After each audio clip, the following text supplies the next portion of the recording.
back. Another episode, the Schooled Millennial Podcast. Today, I'm so excited because we are doing a first. Today, we are talking laughter. We are talking comedy. We are joined by a real-life comedian. And I'm so excited because laughter is not something we do enough. I know I do not laugh enough.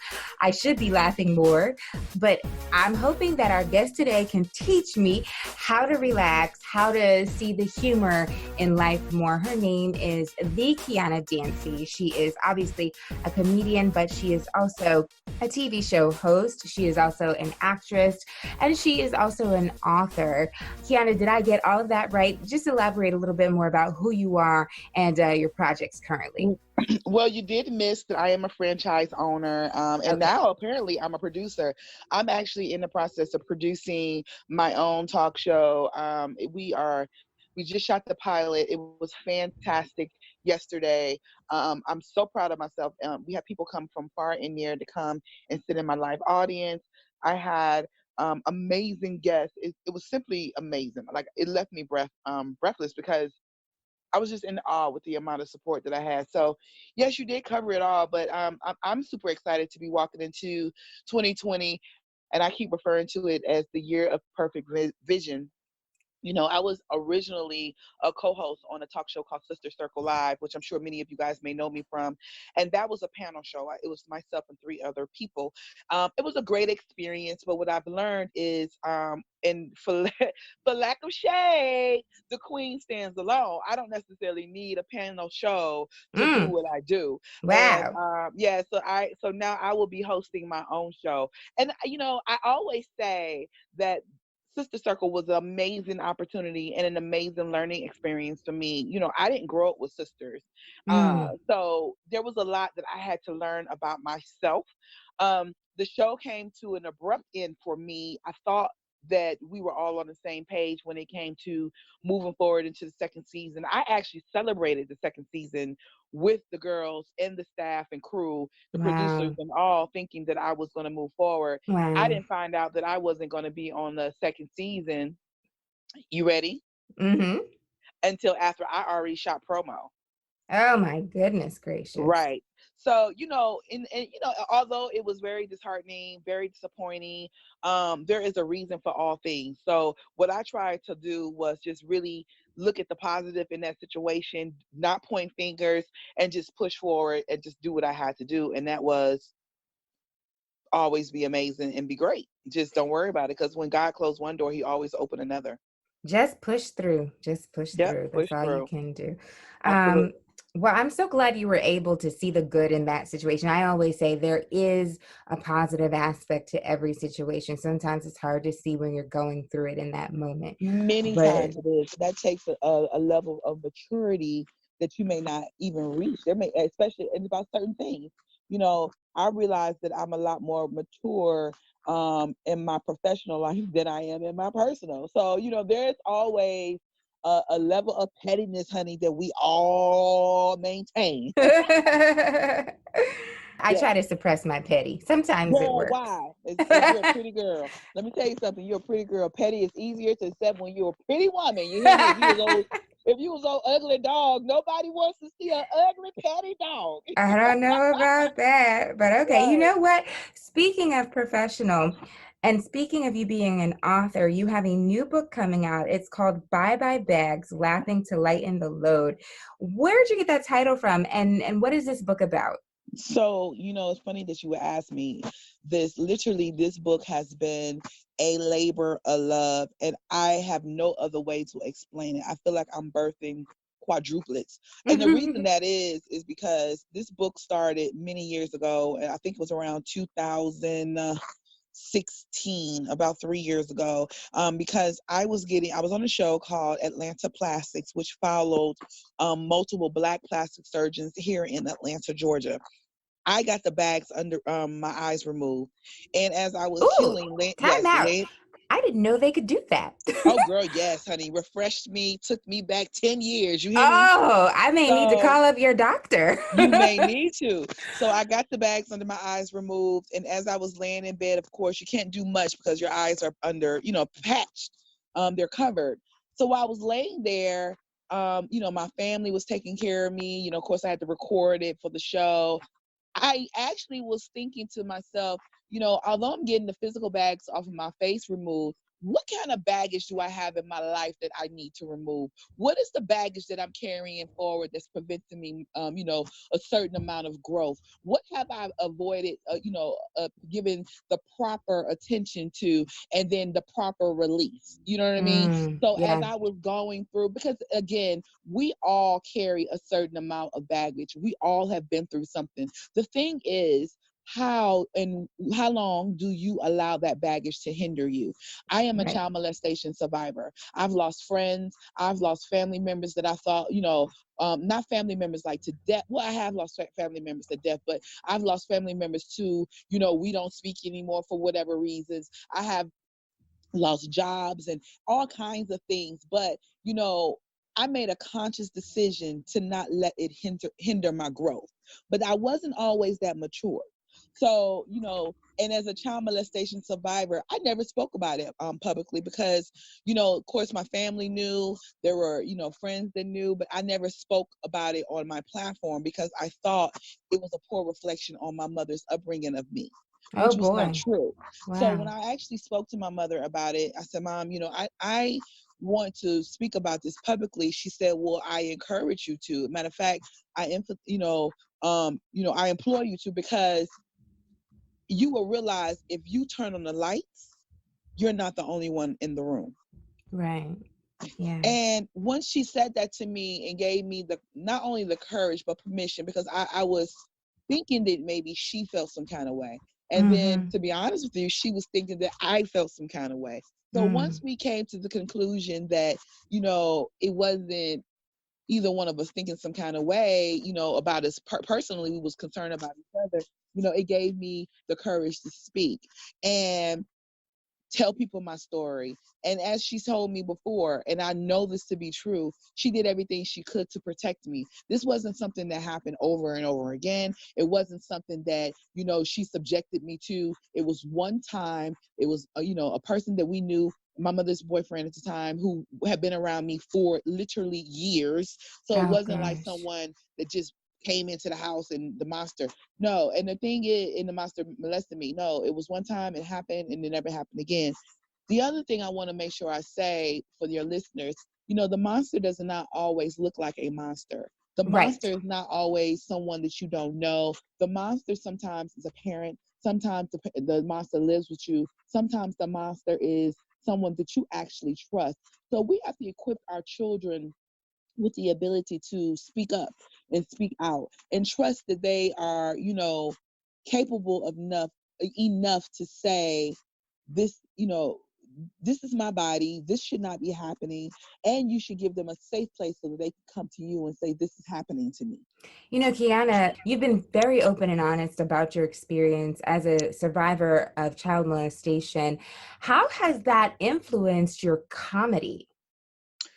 It's funny that you would even say that, because I have not really spoke about it on stage. I just recently started um discussing, so like I went to Catholic school, and here's off subject, we're kind of on the subject. I like trap music like most pretty girls. So I love trap music, and I always say I love trap music up until I pick up my mom. When I pick up my mom, Right. it's gospel music. I turn it real quick. And I'm not supposed to like trap music because the way in my mind I was raised, I went to a Catholic school. My mother wrote a check to make sure that I grew up to be a decent human being. Now, not saying that if you like trap music that you're not a decent human being, No. but I like all the hard thotty music. You know what I mean? Wow. So it's The car like, the Cardi B that's not on the the Cardi radio. B's, the Kayas, the Plies. So, I City like all that Girls. music. Right. So I like all that music. And it's like, I went to Catholic school, patent leather shoes, white socks, uniforms, masks, priests, nuns, and child molestation, but I never was. It's funny, I wasn't molested in school, and I don't know anyone who was, but I'm sure that it was happening. You know what I mean? So, as we have come to know, Catholic Church have dealt with that problem, but I didn't know anyone. So I recently just started talking about it, about that, in reference to schooling, but not necessarily about me being at home. And slowly but surely, it will become a time where I will be more open about it, because it is something, but it does make people uncomfortable. When you say I'm a child molestation survivor, it almost sucks the energy and the air out of the room. But then you say to people, hey, look, I've been molested, but there's someone in this room who has been raped. There's someone in this room who has been violated. So we've made it through it. It may not necessarily be a laughing matter when it's happening, but look at how God has built you and turned you into a new you. And on that hold you back. On that point, do you think perhaps the pain that you harbored all these years from being a survivor of child molestation compelled you to want to channel that energy and get on stage and express yourself in a comedic fashion? Absolutely. I believe, and I never like to use the word harbored pain. I definitely there was some pain associated with my experience, but my mother had a lot of sense. She put me in counseling very, very early on so that I could grow up and be a productive, functional, sexual human being. I like to pride myself on just being regular. I'm not too far left, not too right. You know what I mean? Like, I don't have any inhibitions that I can't, discuss, or I'm like, oh Lord. So I have no fears. So, I can't do that. I don't have any fears when it comes to being intimate. So my mother and thank God my mother had enough sense to address that, because she knew that eventually I would grow up and hopefully be someone's wife. I've been plenty of people's girlfriends and a few fiancés, but nobody's wife yet. A few fiancés. Not a few fiancés, but nobody's wife. But it's one of those things where you kind of like, you're just grateful. You know what I'm saying? So like, I use my platform for the greater good. I use my platform to encourage others to own their fears and to face their fears directly, and own that space and be big in that space, and don't allow anyone to dim your light. And a lot of times, child molestation, rape, any kind of control of that source is to dim your light, is to and it's all about them empowering them and then lessening you. Right. Absolutely. So my question is, being a comedian, I feel like it propelled you right onto the stage, but you probably have had a lot of opportunities since you started doing comedy that perhaps you were not expecting. So we talked about Sister Circle, but what other opportunities, TV shows or other things have you been able to do as a result of being a well-known comedian? You know what? It's funny. TV shows, movies. I've been able to host different events, because the thing is, people are always aware that it's easier to swallow anything tragic, happy, sad, whatever. It's always easy to do things when you have laughter associated with it. So for me, it's like, hey, this is an awesome opportunity to have comedy. So the doors have been open. Like, I've been a keynote speaker on different things. I've traveled the world telling jokes. People have booked me to tell jokes at funerals, and I'm like, really? What? Yes. And people don't want to go see the Lord crying. Oh my gosh. So it's definitely been one that, the doors are always opening with comedy, because bad information, bad news is always easier to receive when you have something to laugh at. Absolutely. What's been your favorite project thus far? Being in the movie Sextuplets on Netflix, and also One Crazy Christmas on BET. Those two movies have been phenomenal for me. They were great experience working on Sextuplets with Marlon Wayans. It was literally one that I had to stay on my feet. I had to be in the moment. Marlon wrote the movie, so he can Mm, change the script at any time. mm, And him being, a phenomenal actor, it was one that you never knew what he was going to do. And as an actress, if my line is contraband, that's one of the things I had to say in the movie. I was waiting on him to say something, but if he never says it because he's changing the script on the fly, you always got to be present. mm. So So was that intimidating? Because he's been in the game a long time and a he's long time. obviously a very funny person. Were you kind of scared? I was absolutely scared, but the thing is, the difference between scared and not knowing that you belong and being scared, like I was scared, but I knew that I belonged. I earned that spot. I auditioned and I was given it. It wasn't something, it wasn't something that I didn't audition. I mean, I didn't audition and someone just gave me the part. No, I earned that spot. Mm-hmm, mm-hmm. That's amazing. So you talk a lot about your mother, at least you have so far in our conversation, which is awesome because I love that you love your mom. I love my mom too. I always say we owe a debt of gratitude to our mothers that we can never repay. So it seems like she's somebody you admire a great deal. Is there anybody else in your life, perhaps, a well-known person or a personal friend, or just somebody who's been influential in your career in terms of, being a role model or giving you advice or just guiding you? Um, wow, that's a deep question.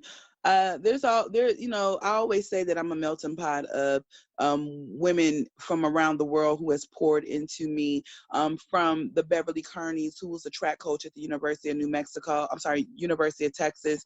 I'm surrounded by a whole girl tribe. My attorney, Jaylene Mack, who's also my castmate in One Crazy Christmas. She's been my friend. Mm, She's been my legal advisor for many, many years. But on top of that, she's also an actress. So I can pull from her. It's funny, every single movie or TV show that I've auditioned with her, I've gotten. wow. Meaning, she would actually do hold the camera or give me some advice on how to do my audition, and it was a win. Hmm. She hold the camera, she go give me some kind of feedback, and I always got the part. That's awesome. And it's amazing she's an attorney and an actress. My husband's an attorney. I don't know how your friend has time to be an attorney and be an actress Girl, because he she's a barely superwoman. sleeps. She literally is superwoman. That's amazing. Does she have kids? Yes, she has two. One is a What? basketball player and the other one plays soccer. She is Superwoman. She absolutely Yes. is Superwoman. Oh my goodness. So you have talked about your background and you didn't always want to be a comedian or you didn't always know you were going to be a comedian. You went to Georgia Southern University. You majored in marketing. How did you go from a marketing major, a Catholic school student, to a marketing major to a comedian? So, honestly, I always needed, um, what is the word? So I've been in the industry for a long time. I used to be a catalog girl. I modeled for, JC Penney's. I've been in the business for a long time. I was in an African dance troupe that traveled. Shout out to Chuck Davis out of Durham, North Carolina. So I've always Mm, been in the industry. I tapped. I played the clarinet. So my mother kept me very busy. I played chess. mm. So for me, when I left Cleveland, Ohio, it was natural for me to jump into a drama club. I was crowned drama queen in high school. So I Mm. knew that I was eventually going to do something. Um, but I knew that I always had to also have a career. Within the industry, you're unemployed till you're employed. So my mom was like, "That's cute, but you need to have a way to take care of yourself." So I went Mhm. to school on a scholarship. I graduated from Georgia Southern. I took the LSAT. Decided that I did not want to um, uh, go to law school, and then from there, I actually crazy enough, I started doing stand up when I moved to Houston. Just started doing open mic because I was in a long term relationship, and that long term relationship girl had ups and downs, and how, woes, girl. It was lots of woes, honey. So I Yeah. would tell my girlfriends about what was going on, and my friends would just crack up laughing, like, "Oh my God, Kiana, you have got to tell people about this situation." And I'm like, okay. So long story short, I started telling people about my issues or whatever, and people was like, "Oh my God, that is so funny."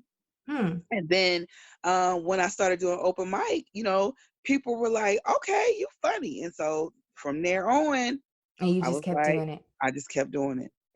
Wow. Here's a secret. I used to date a comedian, Oh, and who, yes, girl? girl, I'm not telling you. And I don't even know if he's famous because once I decided that chapter was closed, I really closed that chapter. So Oh, girl, that's how I do. although What's your sign? he did find me on Facebook recently, so that was kind of creepy. But I have to say he was hilarious, and it was an interesting relationship. But um, when you talk about like comedians or people who tell jokes a lot, they push the envelope a lot. Do you feel like in your relationships your sense of humor may be too much for some men? Yes, I think also they don't know when to take me seriously. I think Mm, they always are also concerned that they will end up in my set. mm. Um, it's a lot of it's a That's a lot valid of concern. yeah, but it's like petty. Like I'm like, dude, I'm gonna use your Yeah, name, but I won't, right. um, I won't ever um I Betray will never your use your name, but trust. I won't drag you. You know what I'm saying? But if you Right. do something crazy, you might get drugged. Um, but I think it definitely has prevented certain things. Guys are naturally, I am intimidating, whether that's to a man or a woman. So for the most part, I think guys are just never really, they're not really sure where I'm coming from. And I'm not Hmm. just walking around telling jokes all day. Right, right. That's interesting. I know when I was dating that comedian, it was difficult for me to take him seriously, and that was the biggest thing for me. Like I could never read him, and I never knew like how serious he was, And so, but yeah, it's cool. I guess as long as you personally, I think it's really just about how you connect with somebody, and Right, the person you're supposed to be with, they will understand where you're coming from. So, right, right, right. um, And that's funny that you say that because I mean, girl, I ain't met him. I don't know where he is. Maybe he not. Ooh, girl, maybe he got lost somewhere down the. I don't know where my whole husband at. your whole husband. I mean, you're in Atlanta. It's hard for what they got all these shows about women having problems finding men in Atlanta. So I can empathize with you. I know it could be difficult. It is. It's a challenge, but I think, um, and I don't help it because it's compounded by my whole situation. But as far as being in the industry, it looks like I'm very expensive, honey. All those things. So it's a lot that goes on into that. Yeah. I want to ask you about, the state of comedy right now in terms of, where you think it is. Not we, but me, I think people in my age group, rather, we grew up with the Moniques and the Wanda Sykes and the Cedric the Entertainers and the Steve Harveys, and all of those. And you don't really hear too much about, Black comedians as much as you used to, with the exception of maybe a Kevin Hart. But they're not there. Those are few and far between. What do you think is going on? Well, I think the industry period is being saturated. The industry period is changing, but it's also saturated by social media stars. The people are really paying close attention to who are those who are close to, like, what's the word I'm trying to, they're paying attention to numbers. To be honest with you, I got fired from Sister Circle because my social media numbers were not a lot. I didn't have I was replaced by Trina Braxton because she has a million followers. So deals are being made just based on that. So Wow. the issue is, a lot of us, those people who are hot, I mean, first of all, the age group that you're referring to, they've already been established, so they don't necessarily need a social media following. But those who are not who weren't established back then, they're social media stars. Mm, So there's a lot of us still out here who are stuck in the matrix, as I like to refer. We're in the middle. Like I'm not that much of a vet like the Cedric the entertainers and et cetera, but I'm not also a millennial. You know what I right, mean? Where I'm kind of in the middle, where I came in right before the social media went crazy.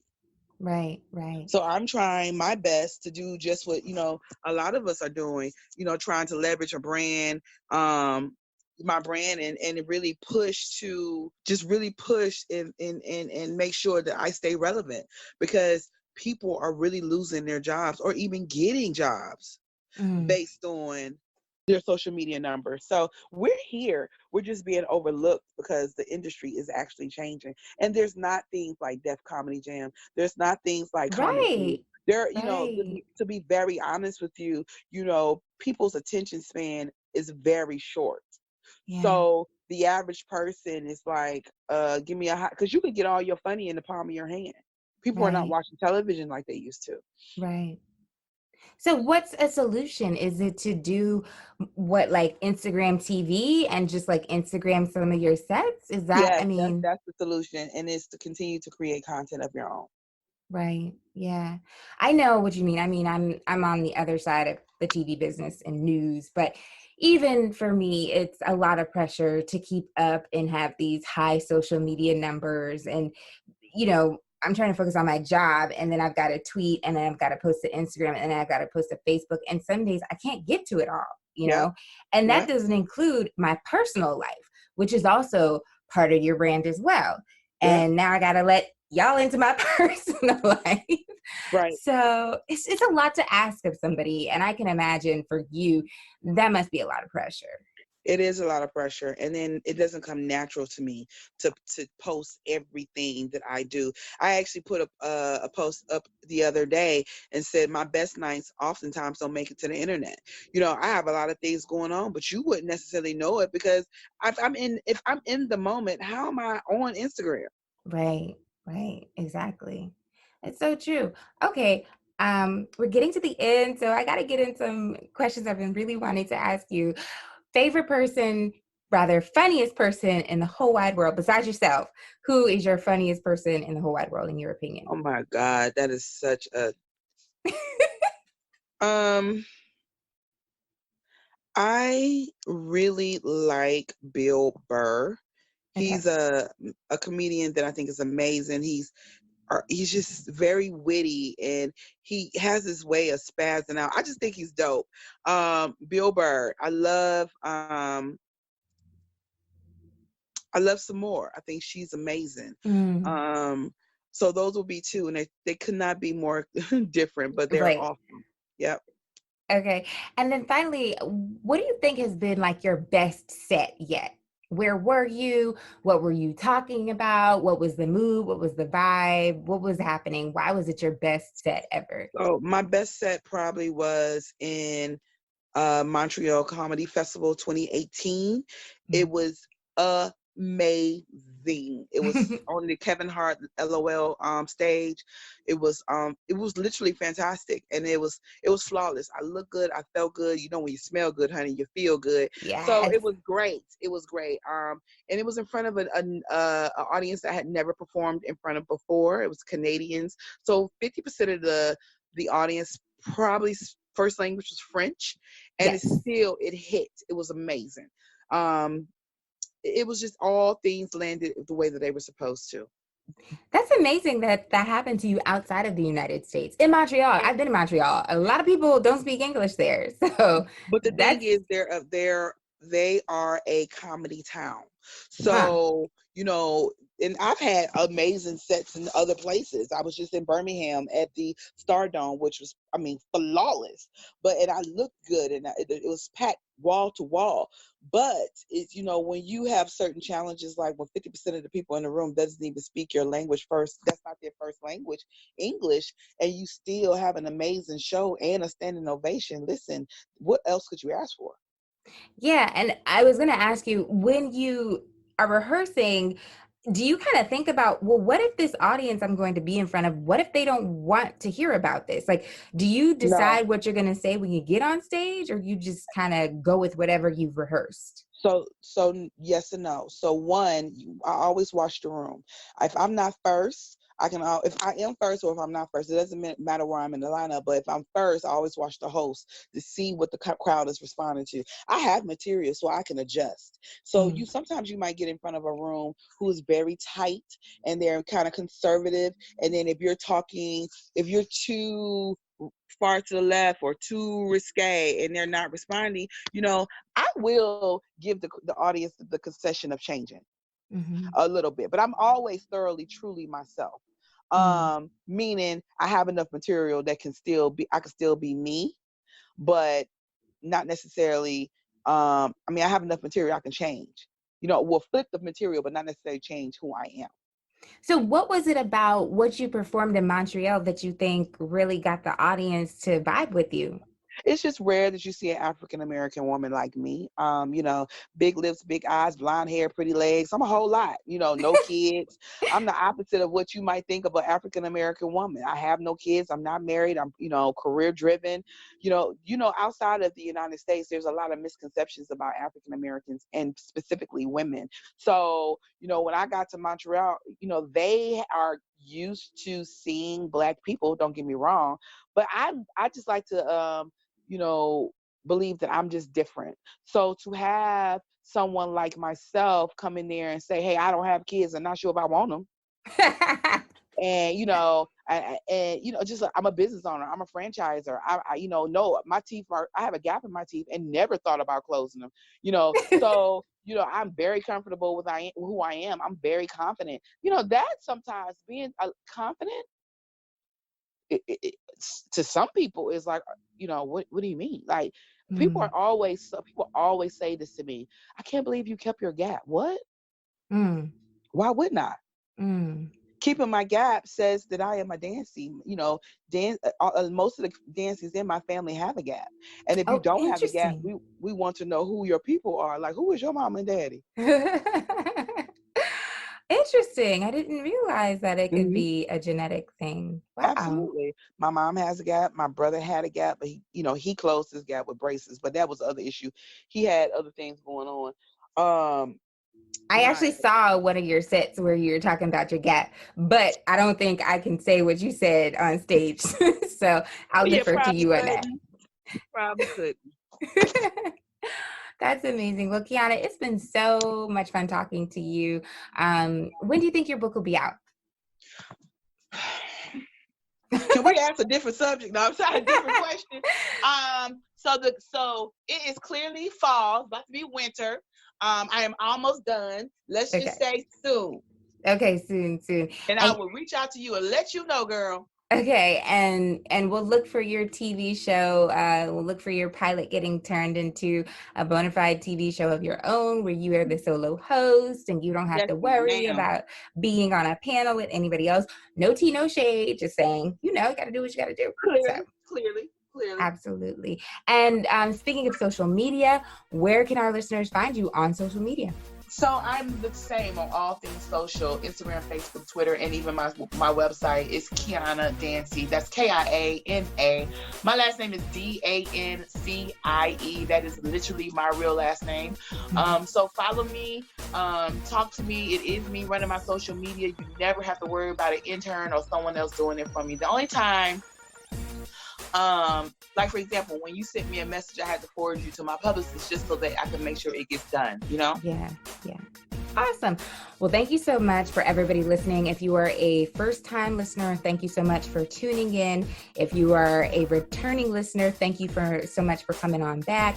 You can, of course, follow us on social media, Instagram, Facebook, Twitter, The Schooled Millennial, and, of course, subscribe and download so you can stay up to date on all of our wonderful shows like this one. Kiana, thank you so much. I can't wait to see you on TV again, girl. Thank you so much. And make sure you check out Sextuplets on Netflix and One Crazy Christmas on BET. Her. And I love you. Thank you guys. See you soon and talk to you soon. Thank you so much. Bye-bye.